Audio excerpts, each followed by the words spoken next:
All right, y'all, show of hands. Who's watched Spider-Man No Way Home? Well, if you're like me, you are also one of thousands and thousands of people who saw it over the weekend. That's why it has broke a whole bunch of records in the box office, and we'll talk about that in a little bit. Plus some anniversaries that make me feel extremely old. It's the Talking Talk Podshowcast coming at you now.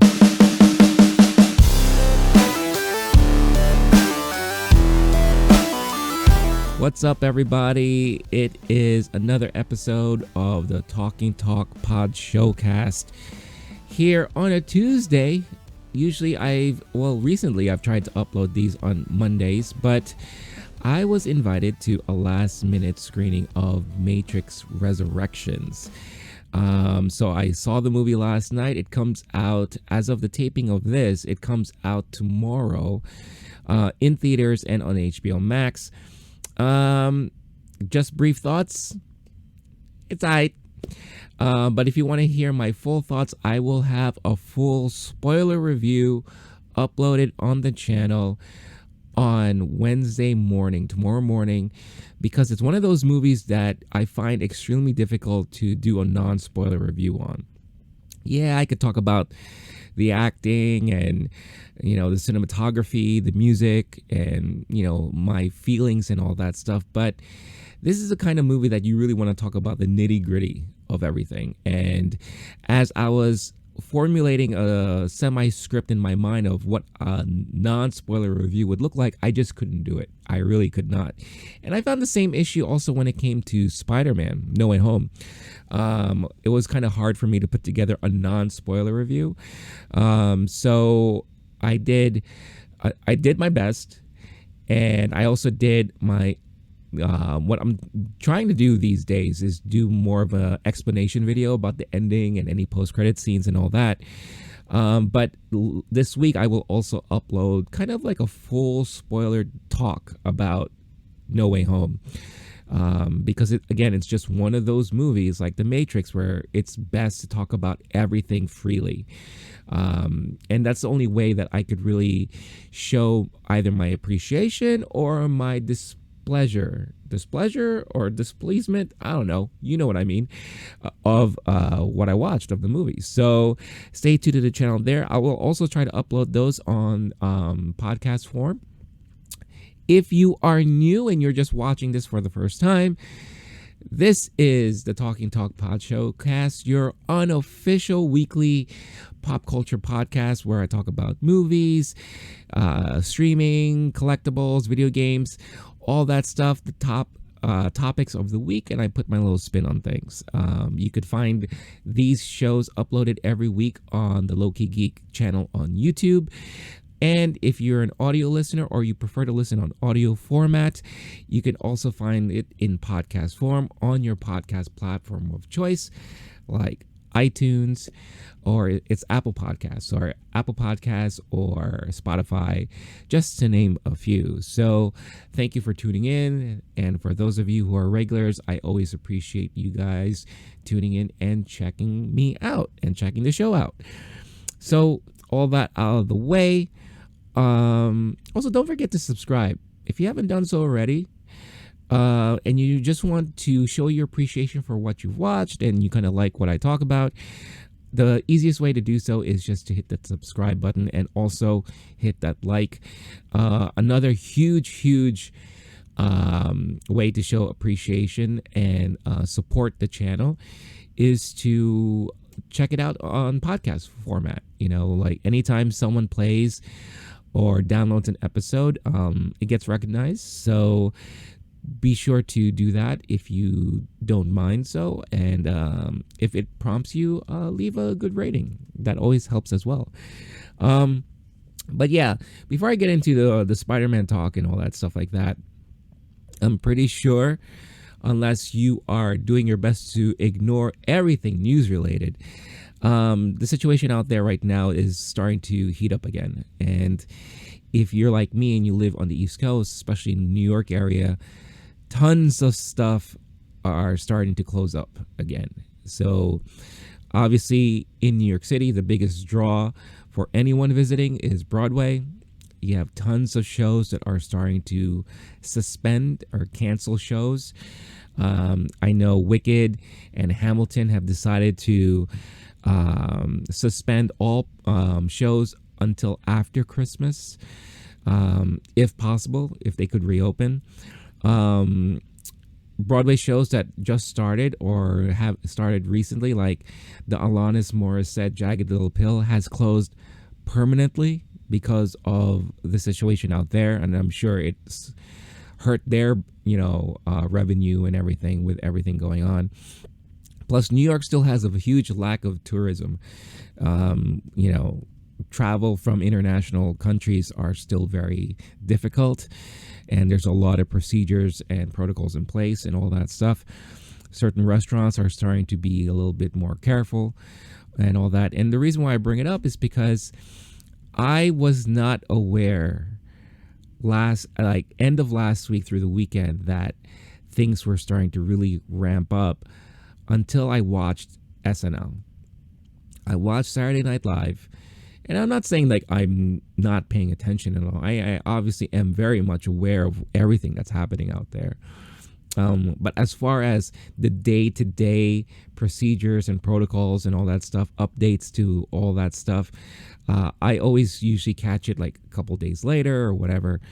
But I was not aware that things were starting to close down as badly. And when I watched SNL, I was surprised because, if you've seen it, you know what I'm talking about. And if you haven't, the show opened up with Tom Hanks just coming on screen, and no applause was had. No one was cheering or saying anything. And then I noticed like the band behind him, there was only one dude.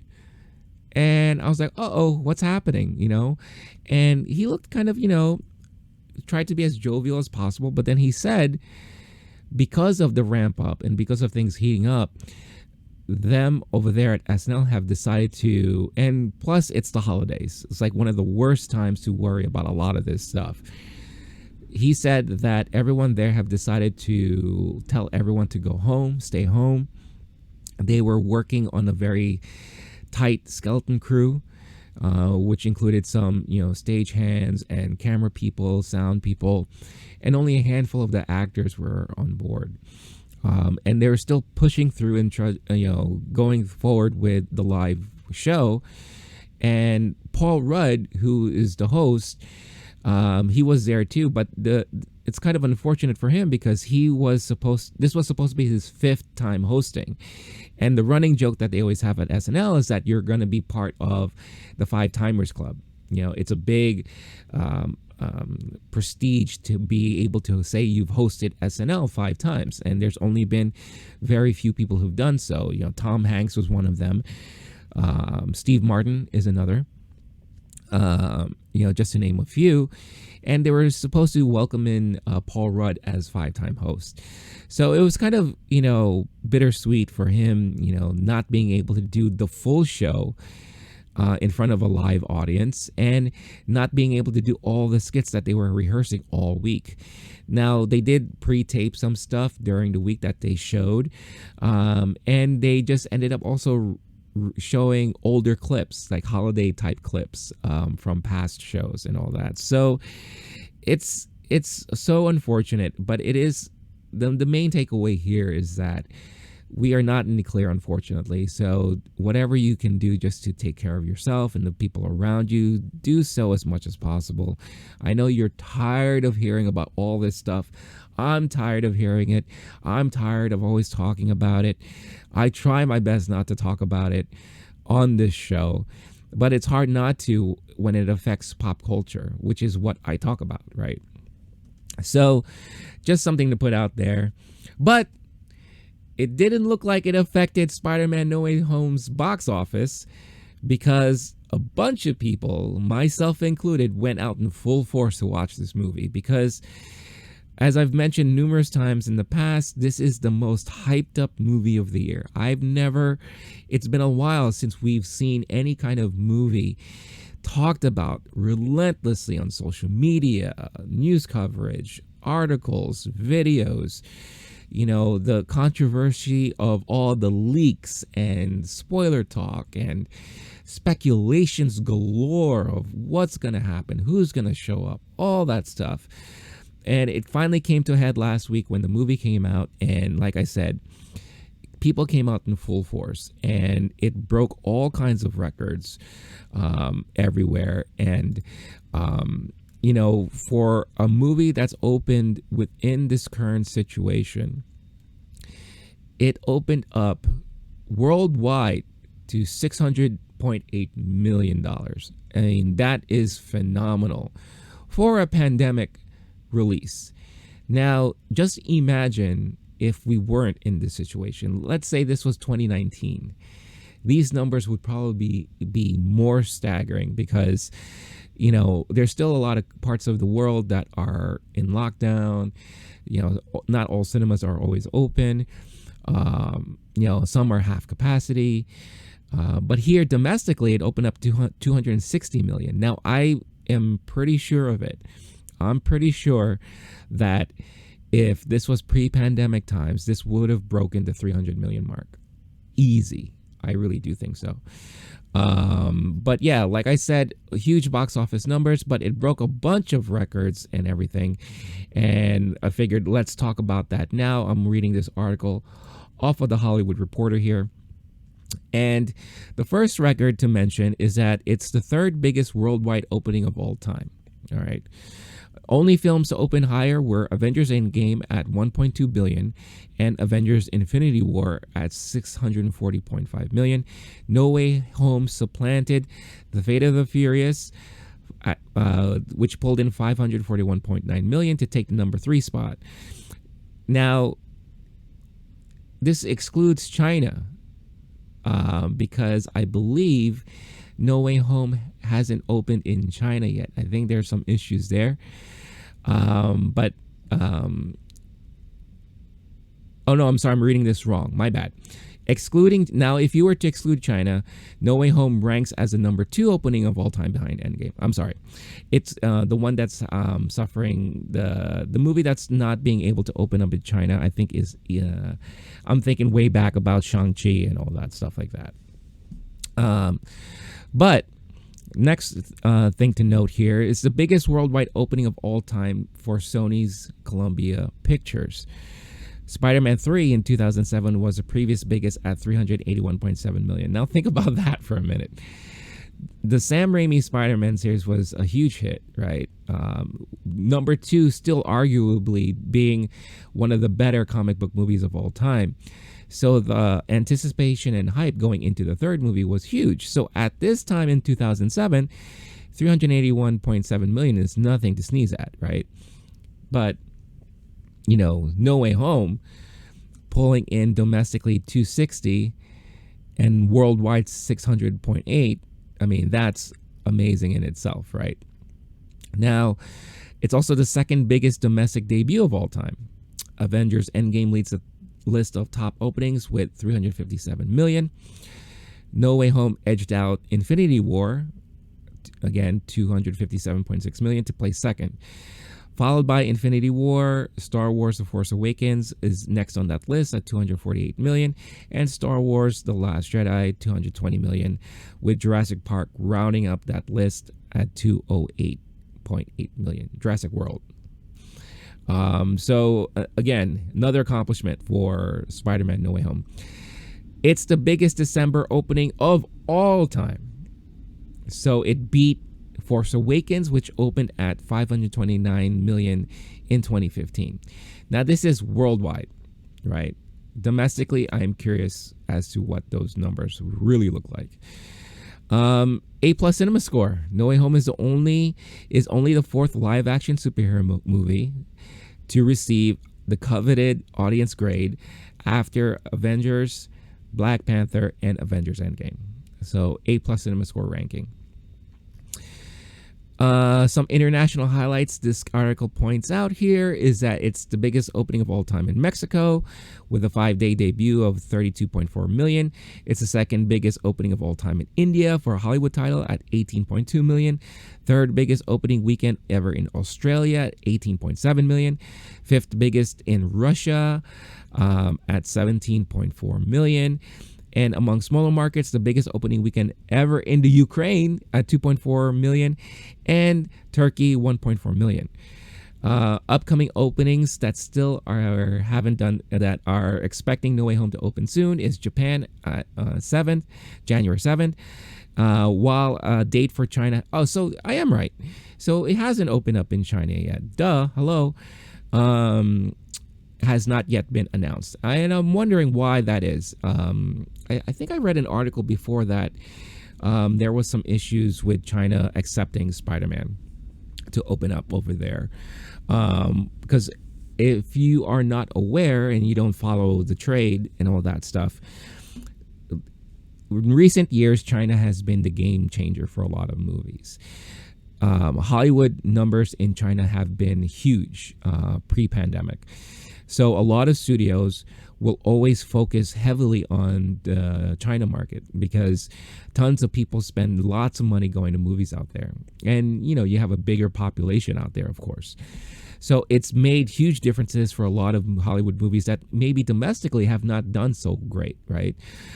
We've seen that with Pacific Rim. We've seen that with the Fast and Furious, the Jurassic Worlds, just to name a few, right? Obviously, the Godzillas, the Americanized Godzillas, play out huge out in Asia.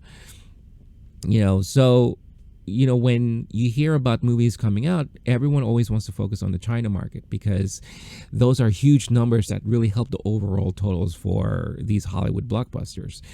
Shang-Chi not being able to come out in China was always a big asterisk because everyone was wondering, well, what could it have pulled in if it was able to breach that China market? And the reason why it didn't come out there was because some controversy about some of the actors in the movie saying some not so great things about China and blah, blah, blah. It's very political. And I think Spider-Man is kind of suffering the same fate here. But still, without China yet, you know, playing No Way Home, these are staggering numbers across the board, right? So really exciting stuff.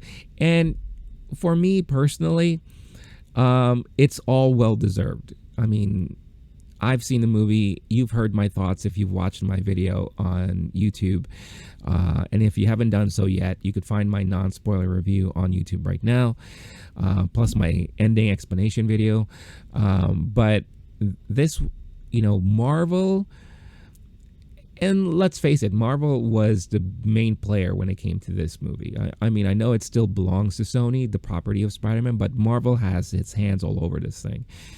They did something that is unprecedented. And now, because of what they did, and if you're watching Hawkeye, because of what they're doing in Hawkeye too, it kind of feels like sky's the limit now with Marvel.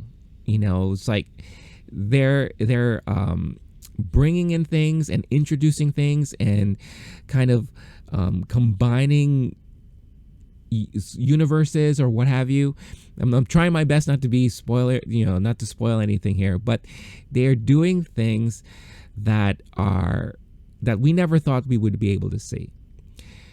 Now, knowing that they also have the X-Men franchise now back in their hands, you know, the Netflix stuff.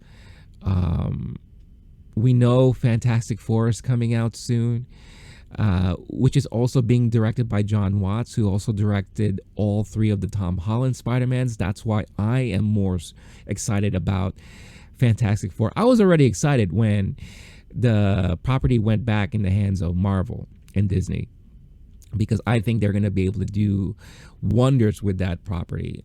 I'm a huge Fantastic Four fan, have always been since I was a child.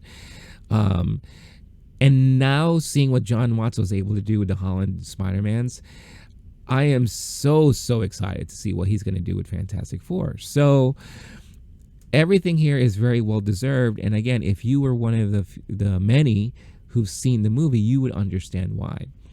Now, I also know there are a lot of people who have yet to watch this movie.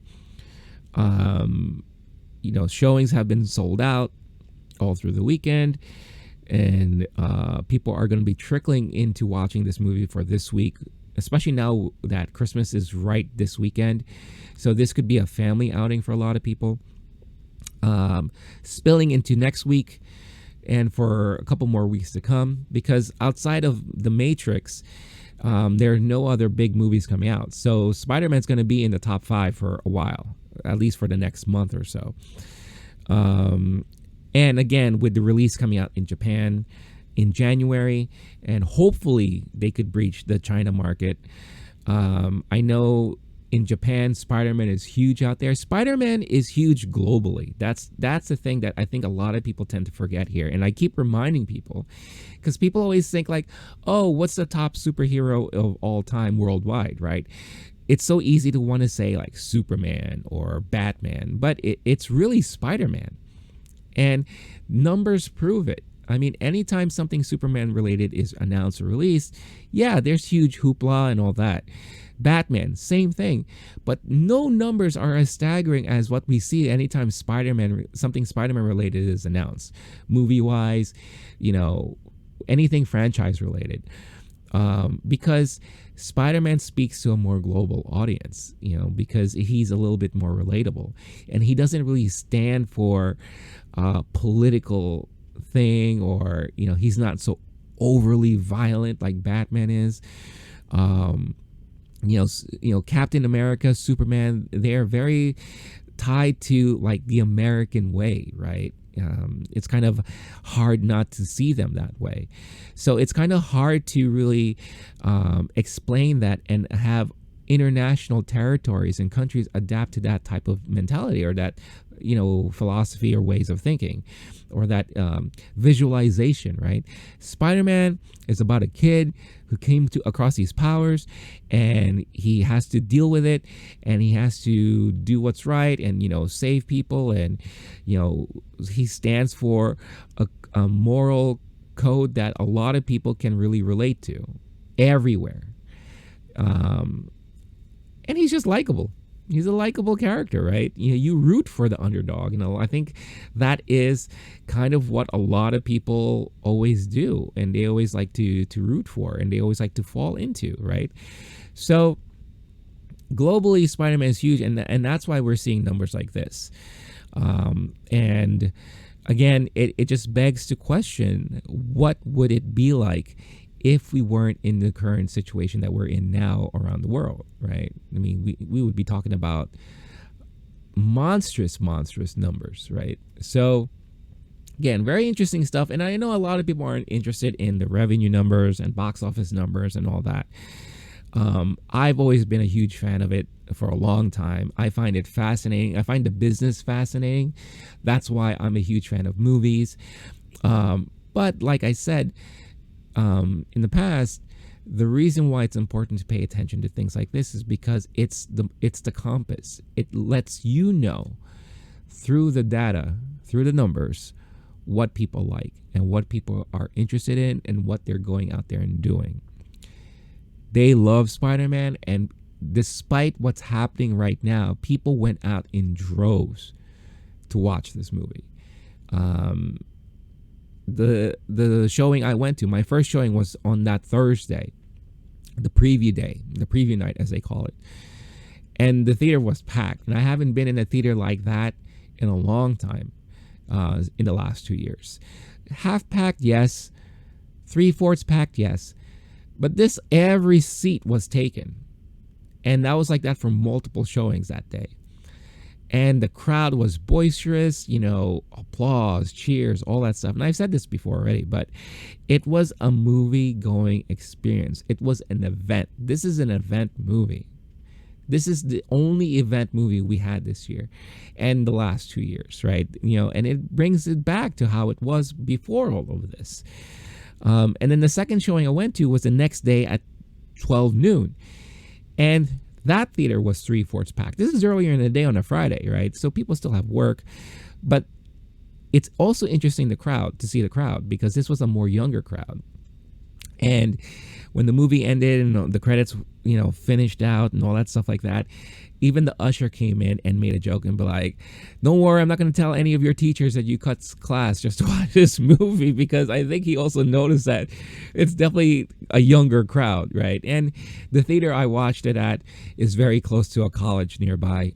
So it was a lot of college students too, right? So, but yeah, the impact that Spider-Man has worldwide, we're seeing it, and I think it's great. I think it's really great. If you follow social media, you'll notice that there's a lot of hashtags floating around. If you haven't seen the movie yet and you're on social media, I feel sorry for you because it's very hard to avoid spoilers at this point. And I talked about this recently too, where it's just avoiding spoilers for anything Marvel related or Disney related is a pain in the ass right now, because even you have Disney that is announcing things or promoting stuff that happened on a show the day after already. So they don't even give you a break or time to catch up. And like, if you're not watching it on that day, then you're screwed. If you're like big into social media and all that. I hear on TikTok, you could just be scrolling through your stories, or I don't know what they call them, your talks or your ticks. You could be scrolling and then all of a sudden a video will pop up with someone recording one of the scenes from No Way Home, or reacting to something, or just, blatantly screaming it out. So it's very hard to ignore right now. And hopefully, if you are lucky enough to avoid all that stuff and you get to watch it fresh, then that's amazing.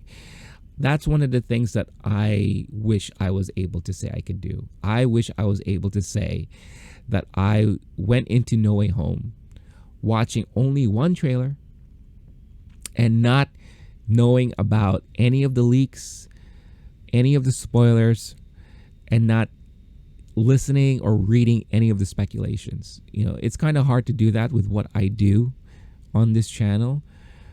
But some of the major spoilers that were leaked out, I did my best to avoid once I found out that happened. And then, unfortunately, it hit me out of the blue through a channel that normally doesn't do that stuff. But one of them slipped, and even he caught himself and he felt really bad about it. But it put that in my mind. Now, I'm not saying that it ruined my experience for the movie. It's different when you hear about it or you read about it and then you watch it. Huge difference, because the feeling is still there. Plus, I think it really helped that the crowd I was watching the movie with were all like us. They were all into the movie and they were all super excited. So we all reacted the same way, and that made it even better. And that's why I say watching movies in theaters should be looked at as a communal experience, because that crowd reaction, you are all sharing the same type of reaction. And someone recently wrote an article about how they are really pissed off about people clapping and cheering at showings of Spider-Man No Way Home and all that, and it just sounds to me like that dude is just not happy. He needs some more joy in his life, and maybe I'll talk about that separately in another video. But what's the point in going to the movies if you're just gonna sit there and be quiet in a movie like Spider-Man No Way Home? Now, I understand if you're watching Macbeth, or if you're watching Spencer, right? You don't want people like cheering or hooting during that movie, because that's a more serious movie, right? Macbeth is on screen. Yeah, you go, dog. Or something like that. Watch out for them witches. They're brewing something crazy. I mean, if I was in a showing of Macbeth and someone was screaming out that stuff, I'll probably be like, okay, time to go. But yeah, when you're watching a movie like Spider-Man, I mean, there's no way you can avoid that, unless you're going 4 weeks later at a 10 a.m. showing or 1 a.m. showing. Then yeah, it's going to be dead quiet, because hardly anyone's ever going to be there at that point, right? So whatever. It is what it is. But yeah, Spider-Man No Way Home. Let me know in the comments if you've watched the movie. what your thoughts of it were. Are you surprised with these numbers? I'm sure a lot of us aren't. Maybe some of us are, those who don't really follow box office numbers and all that, or maybe you're not aware of how bad the box office has been the last 2 years. For a movie to come out like this is huge, and we haven't seen these numbers this whole time during the past 2 years. So it just shows signs that movie theaters and box office and all that can still matter. And as a movie fan like I am, that means something to me, and it makes me feel happy because I don't ever want to lose that movie going experience. I never want to lose that. Yeah, we've learned in the last 2 years how comfortable it can be watching movies at home and watching things on the streaming platforms. Not having to worry about going out there, not having to worry about spending so much money on a movie ticket or concessions, right? I get that. Trust me, I really get that. But there's just something about that experience in the theater that I was introduced to at a very young age that I kept with me this whole time. And I never want to lose that experience and that ability to experience that. And I know a lot of people are very different. They don't care about that stuff anymore, and that's fine, but I just always want the ability to be able to do that. And there's always that fear that we could lose that experience because it's just not feasible anymore. It's just not, there's no return on investment anymore for things like that. But for movies like this, it's nice to see that you can see that there is still an impact and it still matters. So, all right, moving on to other things. Something now, last week and Monday news was not, there wasn't a lot of news and all that because, there was a lot of anticipation for Spider-Man coming out. Now this week is also The Matrix. Plus we're also like in holiday season. So things are starting to slow down just a little bit. So not a lot of news, but I was extremely excited to hear about a piece of news that was released by Ubisoft. How do you guys pronounce it? Is it Ubisoft or Ubisoft? I always pronounce it as Ubisoft because I know they're kind of a French company, right? But anyway, those guys announced that they are making a remake to Splinter Cell. So Splinter Cell Remake is on the way, and they're looking for like developers and people to help out and join the team. I've been dying for Sam Fisher to come back in his own title for a long while now. Now, I wasn't thinking about a remake. I was thinking of a continuation to the story that we've all already been knee deep in with the multiple of titles that have been released. The reason why I love Splinter Cell so much is because it combines two things that I love when I'm gaming: action and stealth, and gadgets. I think all of us who are into action movies and into playing games, we all love the ability to kind of play out that role of a spy, right? Spies are huge. And Splinter Cell allowed you to really do that.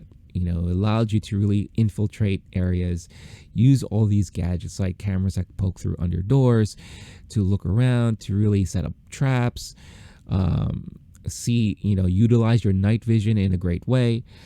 It kind of revolutionized the spy genre in gaming. Now, of course, you had Metal Gear that came out before that. But I think Splinter Cell took it to that next level, especially when it comes to multiplayer. The fact that you had the ability to be spies versus mercs. And a lot of people would argue that the spies had a huge advantage. I think those are just people that are crying because they're not good at playing the game. But anyway, or maybe I'm biased because I love spies, right? And I always loved playing the spy. But the ability to actually play modes like that with your friends or people online was so exciting and very different, right? And I really, really love this series. And I've been wondering, when are they going to bring it back? Because it's been a long time since we've gotten one. I think, and I'm going to look this up right now.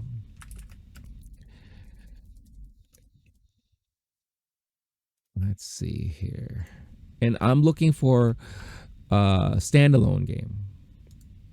I'm not looking at where he kind of, joined some Fortnite bullshit or whatever, right? Here, let's look at.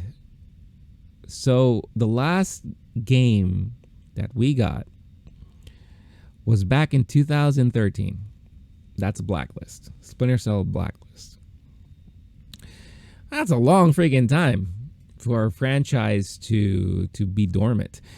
But it's had 7 titles under its belt. It was first, introduced in 2002. And then it seemed like every other year or every year there was another game that came out. 2002 we had Splinter Cell. 2004 we had Pandora Tomorrow. 2005 we had Chaos Theory. 2006 Double Agent.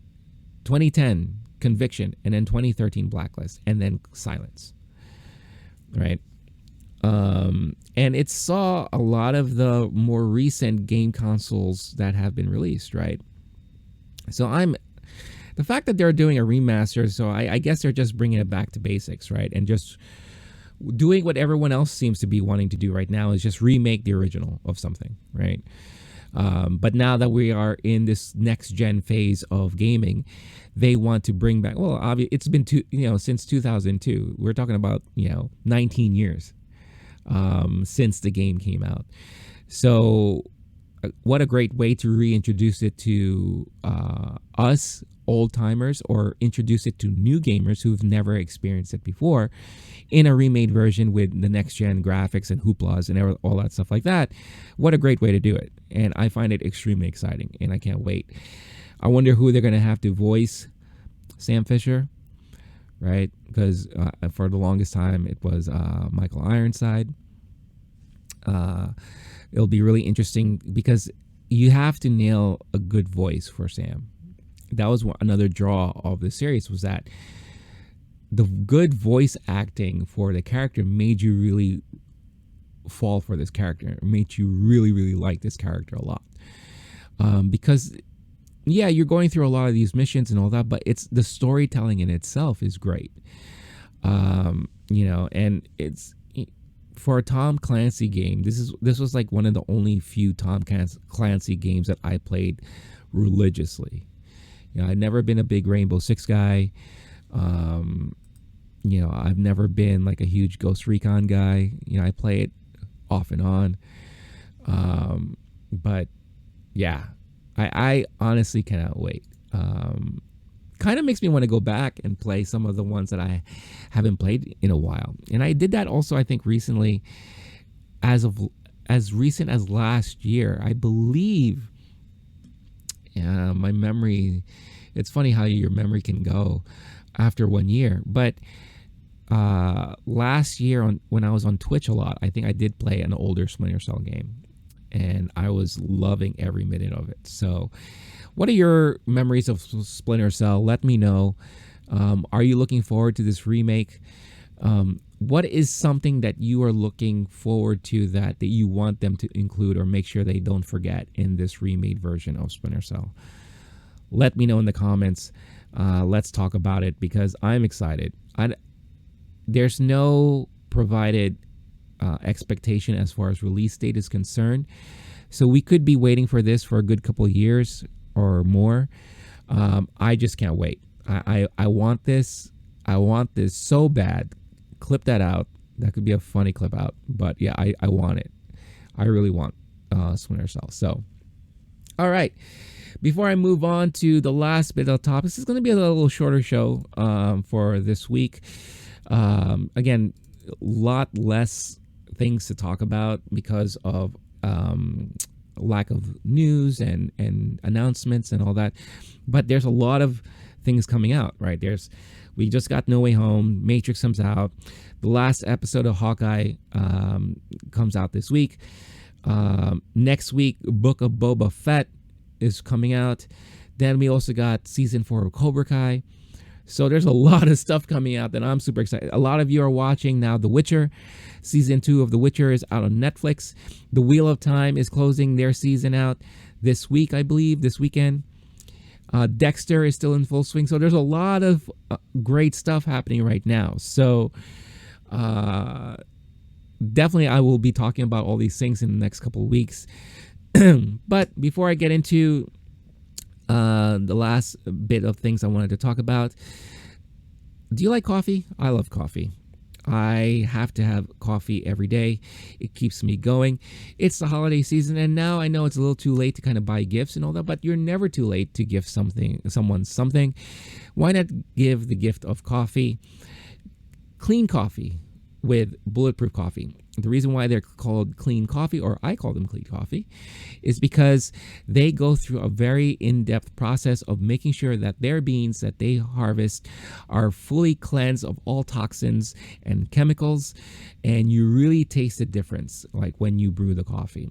One thing I always say about coffee is like I hate it when it's so acidic. You get that a lot with some Starbucks brands. You get that like Dunkin' Donuts or what have you. I never get that feeling when I drink Bulletproof Coffee.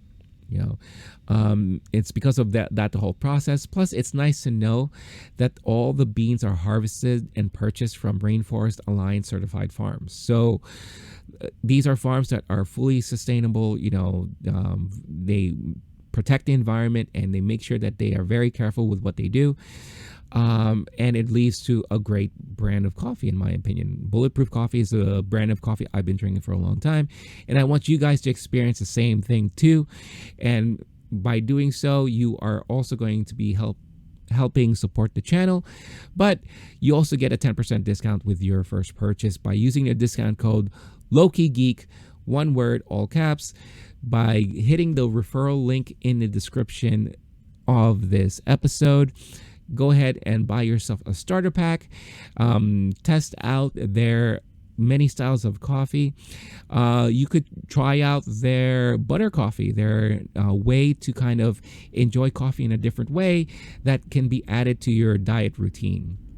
I did that before, and it's a very unique experience. It's like a smooth buttered latte, and basically what you do, you brew the coffee and you put like a slice of butter in there, or you could get one of their specific butters that they sell, which has a lot more proteins and what have you, and it really tastes like a smooth buttered latte, which is very, very, and it's an interesting experience. I never thought I would think about drinking coffee with butter, but it's definitely a good thing to have and add to your diet because it helps cleanse yourself, and it's kind of like a shake. In essence, it's like you're drinking a protein shake, but with added caffeine to get you going through your day. So if you want to try out Bulletproof Coffee, make sure to visit the link in the description and use the discount code LOWKEYGEEK, and you'll get 10% off at checkout. Do so. Experience what I experience, and also you are going to be helping support the channel by doing so. So thank you for that, and thank you for all of you guys with all of your continued support. So the last bit of things I like to talk about is this past week we had some kind of huge anniversaries. When it comes to movies and pop culture, especially for me personally, these anniversaries are really meaningful. One of which kind of opened my eyes out again to unique directing, different ways to tell a story, and one of the works of a very legendary director in Stanley Kubrick, and that is A Clockwork Orange. Clockwork Orange turned 50 years this past week. Can you believe that? 50-year anniversary for Clockwork Orange. It's not an easy watch if you're not into those things, right? But it's a very unique sci-fi fiction tale. I wouldn't call it post-apocalyptic, but it definitely has a lot of Big Brother vibes to it, kind of like 1984 or Brazil. It's very visually, there's a lot of stuff that you see visually that you will never forget once you watch the movie. It's based off of a very famous book as well. but it also introduced us to Malcolm McDowell. This was one of his first films that at least people like us here in the US was our first exposure to Malcolm McDowell. And basically, it's a band of hooligans. I'll read you the synopsis according to Google here. In England of the future, Alex, portrayed by Malcolm McDowell, and his droogs spend their nights getting high at the Korova Milk Bar before embarking on a little of the old ultra-violence, while jauntily warbling Singing in the Rain, after he's jailed for bludgeoning the cat lady to death. The cat lady, oh my God, if you see that scene, my God, talk about scenes you'll never forget. Alex submits to behavior modification techniques to earn his freedom. He's conditioned to abhor violence. Returned to the world defenseless, Alex becomes a victim of his prior victims. So it's a very interesting movie. I think it was one of those movies that I personally think was ahead of its time. And I don't think a lot of people really understood a lot of it. If you watch it now, it may seem a little dated at times, but the messaging is not.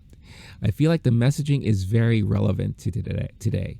And I've been meaning to do a rewatch of it. It's been ages since I've seen it. That's why it's kind of not as fresh in my mind. But I am planning to do a rewatch of it soon. And I think I will do a video about it because it's a very interesting movie. And HBO Max just recently released a documentary about it too. It's called Forbidden Orange, and it's a documentary about the making of this movie that I definitely want to check out as well. So, and what it means to me, again, it showed me a different type of storytelling that I was not exposed to growing up. There were several directors and several movies that have really opened my eyes to my love of movies. That's why I am what I am today, as far as a lover of movies and all that. Kubrick is definitely one of them, with movies like 2001, Clockwork Orange, unique ways of storytelling mixed in with impactful visuals, sound, and music. And this definitely was something that really hit me when I finally saw this movie. Another director like that is Tarantino. Moving forward, a more later on director, when I watched Pulp Fiction, I was like, oh my God, movies like this can be made? And it made me feel I've never experienced anything like this before. It's so unique, it's so different, and it's so fun. Right? Intriguing. So, things like that. And then I always bring him up, Kevin Smith and his way of storytelling in the easiest way possible through dialogue.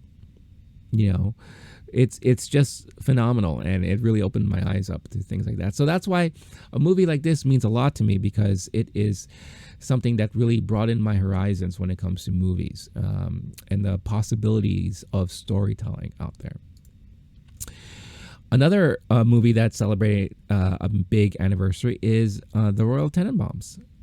Turns 20 this past week. 20 years ago, we got the Royal Tenenbaums.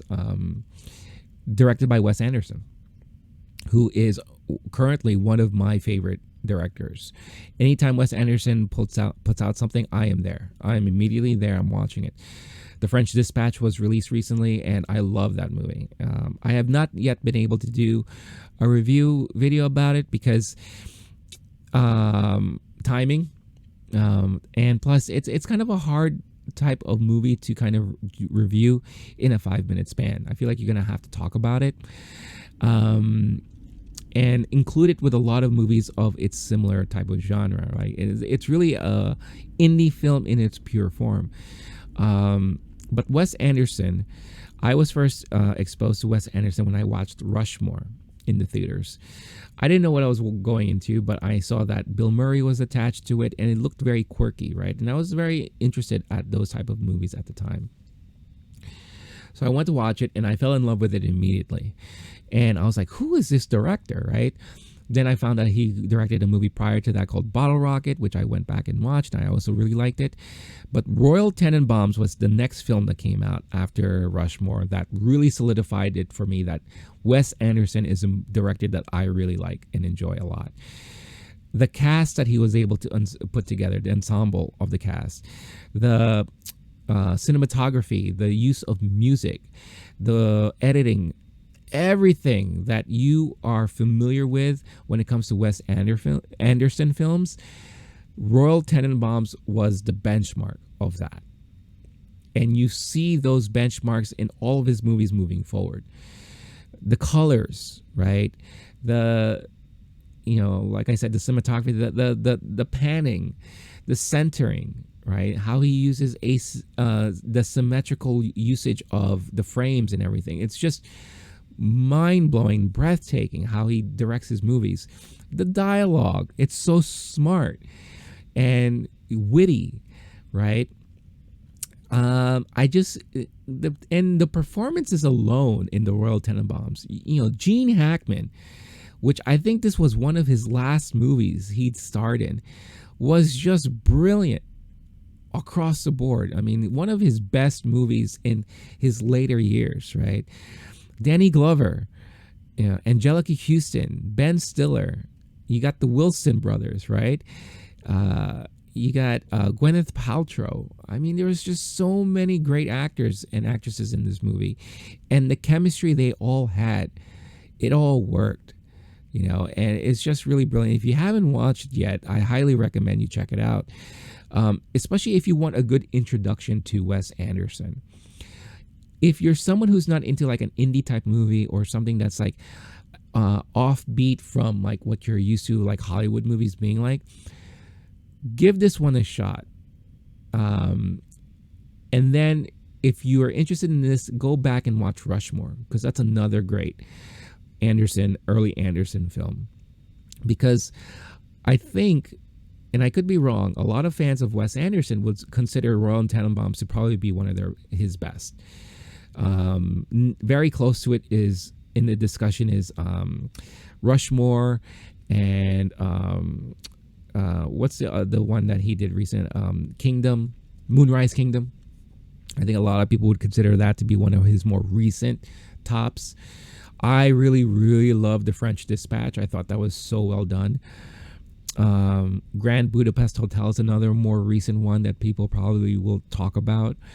But yeah, again, the impact that this movie has had on me as a movie fan, as a fan of film, as someone who wouldn't mind dabbling in filmmaking one day, this really opened my eyes up and really, showed me the possibilities of storytelling, again, in a different way, in a different format.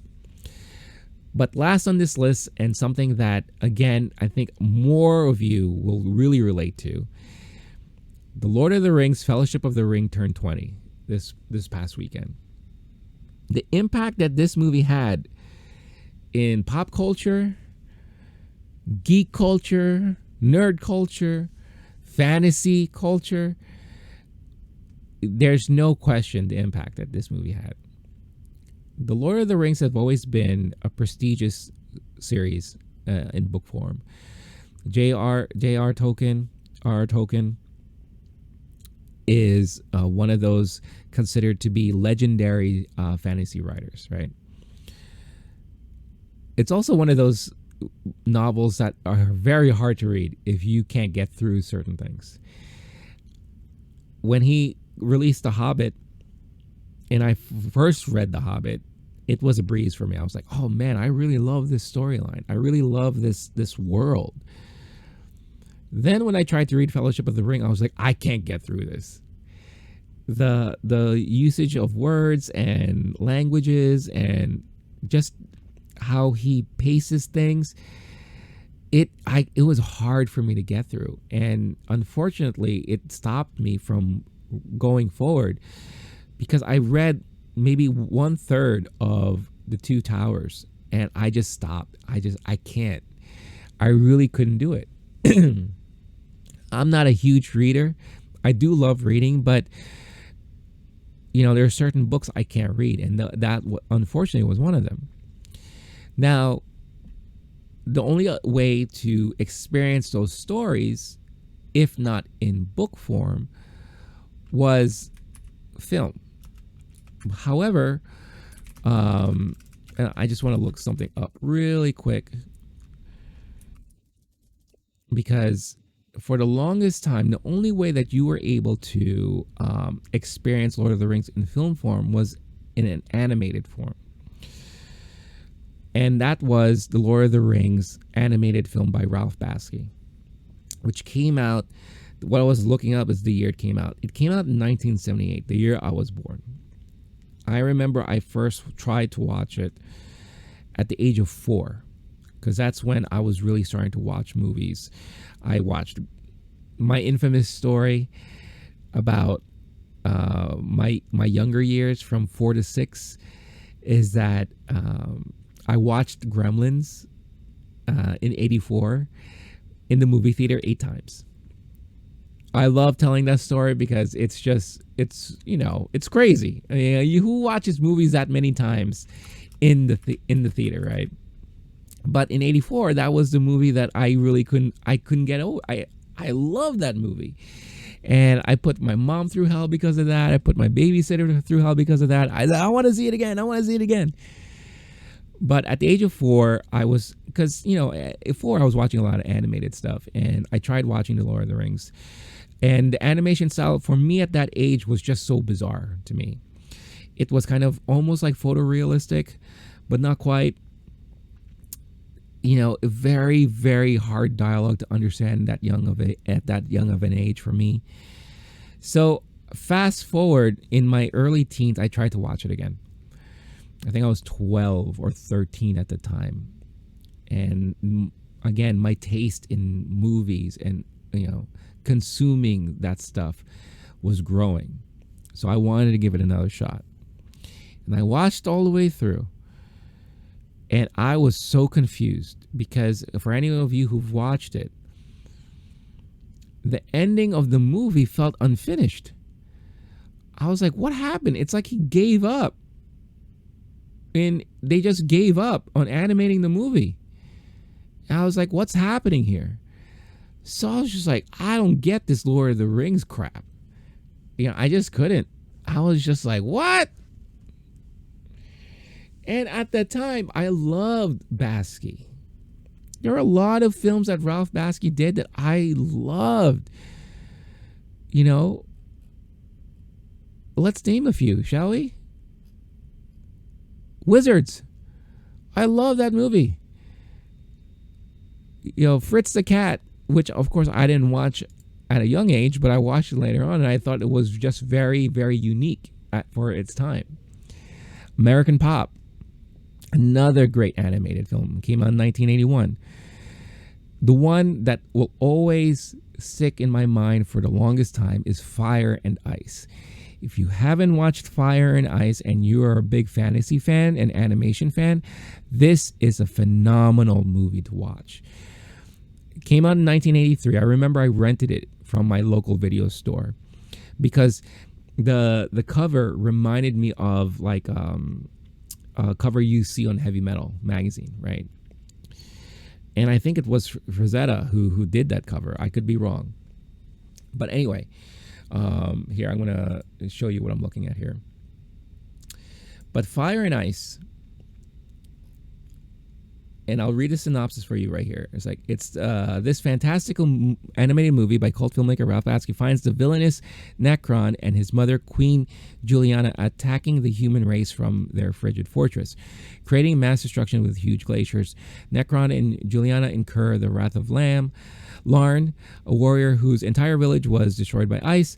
When Necron's underlings kidnap the beautiful princess Tigra, Larn sets out to rescue her, assisted by the fierce and enigmatic Darkwolf. Darkwolf. That's the name I always remember.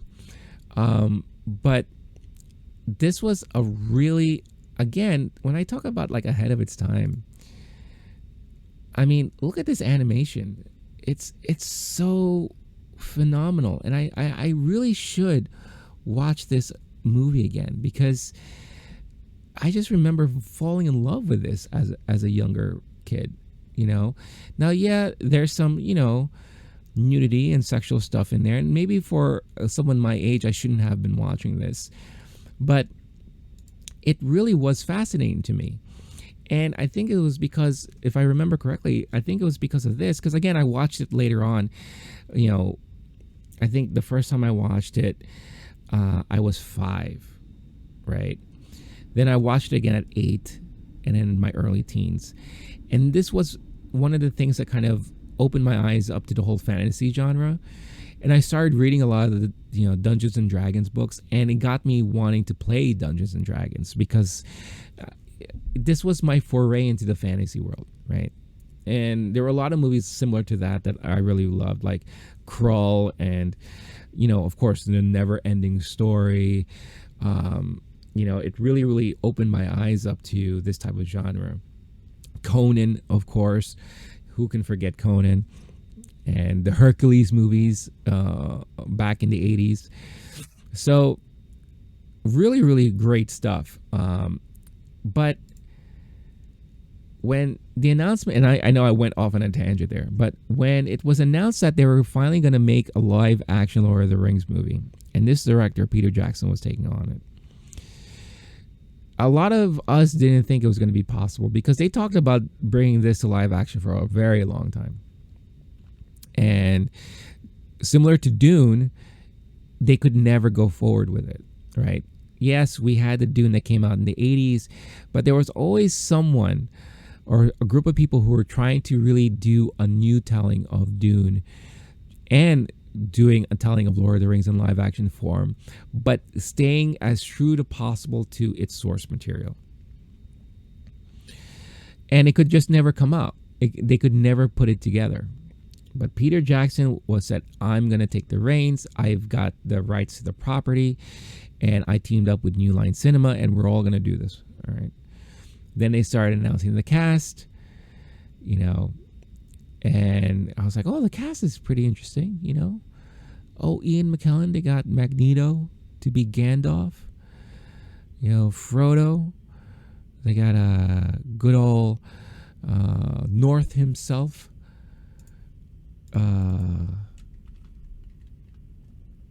You're gonna. I hate when I get brain farts. You know, because it happens so regularly nowadays. Elijah Wood, that's it, North. I always call him North, you know, because I always remember that movie North, Elijah Wood. You know, and then you got other people involved, like Liv Tyler, John Rhys Davis, who I loved in the Indiana Jones films. So I was like, all right, that's cool. Sean Astin, I was a huge Goonies guy, and still is. I love Goonies. I was like, oh, they got Sean Astin. Wow, all right. They're going to play hobbits. Kate Blanchett is in the movie, you know. An unknown Andy Serkis was going to play the role of Gollum. And there were news about motion capture and the use of CG and how that was going to play out, you know. This new up-and-comer Orlando Bloom is in it. You know, Hugo Weaving and Christopher Lee, who are already well-known, are attached to it. Then Aragorn was announced, and, you know, Viggo Mortensen. Oh, okay. That's interesting. Don't know much about this guy, but all right. But I needed the proof. I needed to see that this was going to work, right? You know, I'll never forget the first trailer that came out. You know, the big epic soundtrack would play, and you know, the clips, and seeing the fellowship members walking towards the camera and by the camera, you know, as they were announcing, like, you know, whatever, the title and all that stuff like that. I was like, holy shit, this looks amazing. This actually looks really damn good. So I was there opening night. That's when going to a midnight showing the day it came out was not really done a lot, but I had to do it. It's like, I gotta see this movie. And I think I went far to see it. And I was like, I wanted a good experience to watch this movie, and I got a group of friends to go with me. Huge group. I think we were rolling like 6 to 8 deep, if I remember correctly. After that whole opening sequence where it tells you the story about the rings, recapping it as if you're watching like a series on TV, and the special effects, the gravitas of the war, Sauron, the menacing figure, I was like, wow. And I was glued the whole freaking time watching it. You know, how he was able to make the hobbits look tiny compared to Gandalf and everyone else. You know, and just being so enthralled with this story. Now, I've read Fellowship, but this is the first time I felt I understood it with the way the storytelling was done throughout the movie. I really truly felt like this is the first time I was able to understand it. And I was all in. I was all in. And to know that he filmed all these movies at the same time to be released one after the other, year after year. So the first one came out in 2001, then part 2 was 2002, and part 3 was 2003. I was like, what a feat. Peter Jackson pulled it off. He really pulled it off, and it started off with Fellowship of the Ring. Because if that didn't work, it would have made the other two things pointless, right? But it captured a lot of us. It captured a lot of us. The action, the battle scenes, you know, Fellowship was very story building, a lot of story building. So the real big moment where we finally got to see real actual battle was at the end. And you really got to see the characteristics of everyone in battle for the first time, which is very important in fantasy. Because in order to like have a character that you root for, not only do you got to believe in his personality and all that stuff like that, but you want to believe that he's able to like carry his own. You know, and this is someone with like a D&D mentality, right? But each one brought something to the table. You got Strider, Aragorn, who was like the swordsman, right? But he was also a good archer. You got freaking Legolas, the main archer, the elf, the quick guy. You know, you got Gimli, the dwarf. You know, brute strength. You know, no fear. And then you got the hobbits who, you know, try to do their best. But then you can't think of Fellowship without not only that big battle at the end, but, you know, in the Mines of Moria, right? The cave troll. They've got a cave troll. My God. Oh, let's not forget Sean Bean. You know, Sean Bean, who in every movie he appears in, he dies. You know, and that was very tragic, his death, as he was redeeming himself finally at the end of the movie.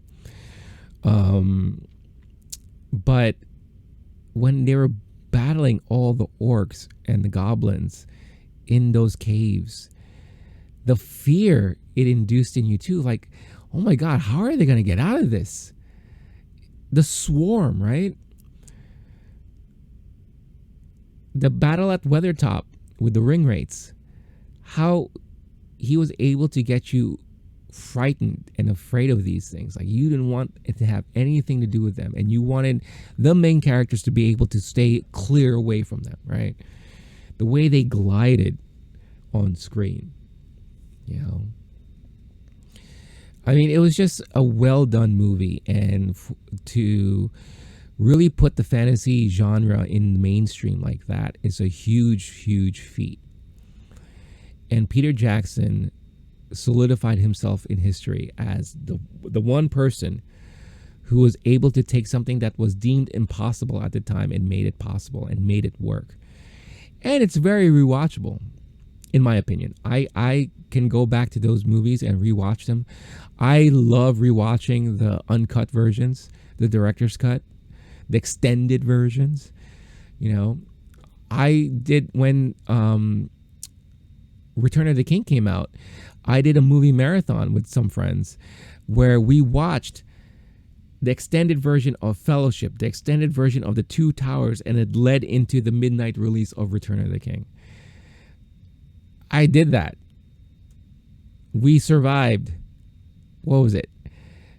We were talking about like 8 hours, almost straight, with like 30-minute breaks in between movies. That's how much in love I was with this series and how much I was in love with these movies. And of course, yeah, I bought the paraphernalia. I bought, toys and shirts and what have you. A lot of us did. But it made a difference when it came to epic storytelling, epic fantasy-driven movies in Hollywood. And it brought it to the forefront.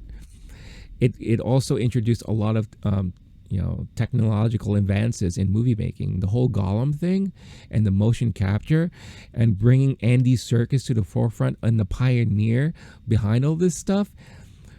Now, movie studios and everyone has taken that form of technology and used it on their own. For a while, Andy Serkis was the motion capture guy in Hollywood. He carved out a career for himself and turned it into a practice that is now every studio looks into and utilizes, right? Phenomenal. Weta Workshop. It brought them into the forefront as one of the go-tos now in visual effects. They did a lot of practical stuff too, which was also unheard of at that time because everyone was going CG thanks to Star Wars and George Lucas. But they kept a lot of things practical and blended it really well with CG. Just a lot. And I could go on for an hour talking about this stuff, but if you've watched the movies, you know what I'm talking about. You've experienced it. You feel like what I feel. And it's kind of amazing to think that it's turned 20 this past weekend. So it's definitely a movie worth rewatching, if you have the chance to.